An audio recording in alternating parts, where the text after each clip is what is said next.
Hello, I'm Jane Goodall, and I'm here to present the story of traditional communities on two continents, South America and Africa, sharing experiences and struggling to have a real say in what will happen to their homes, the magnificent Amazon forest and the inspiring landscapes and forests of East Africa.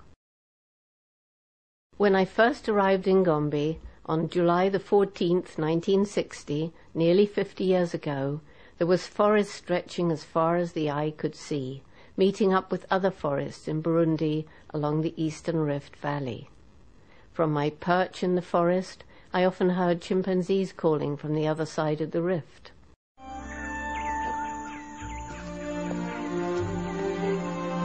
Every morning, I would leave camp and follow the same path.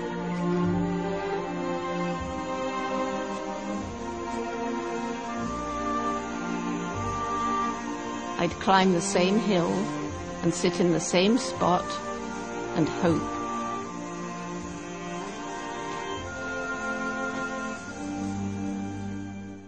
In the decades after my research began at Gombe, deforestation in the region increased dramatically as a result of the increase of local population and demand for farmland and timber. It's only in recent years that it's been possible to estimate where and how much of the forest around Gombe has been destroyed, and that is thanks to GIS support from ESRI and satellite imagery from Digital Globe. Local people using this advanced imagery have been able to map their houses, streams, footpaths, and sacred areas. In the Amazon state of Rondônia in Brazil, another local community has faced a similar reality. It was only 40 years ago, in 1969, that the Surui's once impenetrable rainforests were opened up by the building of the Amazon Highway, BR 364. 169 foi contado. Aí nós encontrou taperi da praia.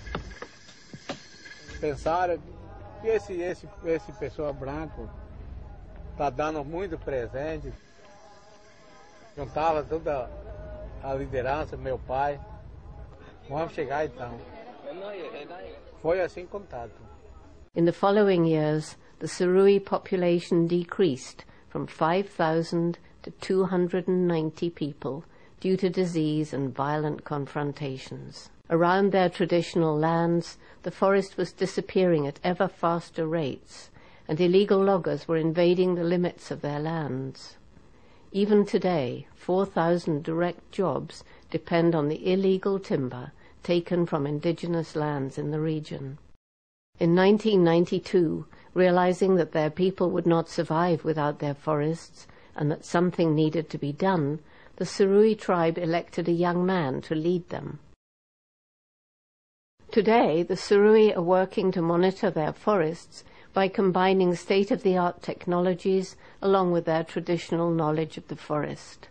They've already mapped how they use and see the forest. Using technologies such as Google Earth, they're now able to share their perspective with the rest of the world. Earning carbon credits for avoiding deforestation is one of the first ways that the global community can pay for some of the ecosystem services provided by the world's forests.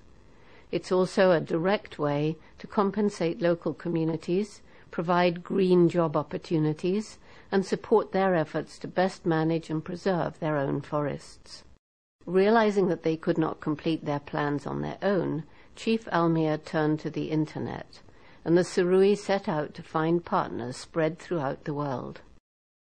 In 2008, Chief Almir met the Google Earth outreach team, who've provided training on how to use Google Earth and other technologies. Today, the Surui coordinate advanced programs such as the Surui Carbon Project, together with several organizations, including Forest Trends, Caninde, IDESAM, and the Amazon Conservation Team.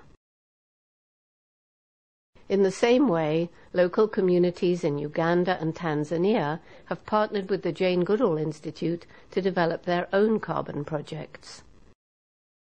In Uganda, Charles Tondo and Osman Amula of JGI Uganda are using Google Android with the local communities on a privately owned natural forest. They're setting up forest plots for carbon monitoring and hope to use carbon credits as incentives to other private owners.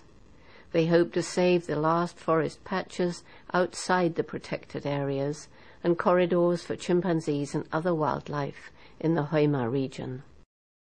In Tanzania, Ashahadu Jumani from the village of Magaraganza was selected by his community's government as a forest monitor. Jumani is one of more than 40 village forest monitors from 35 villages in the Gombe and Msitu Ugala ecosystem who've been trained by JGI to use GPS and collect data on their forest and wildlife. By using these technologies and the Internet, these communities will be able to interact directly with the global community and demonstrate unequivocally the concrete benefits of their work.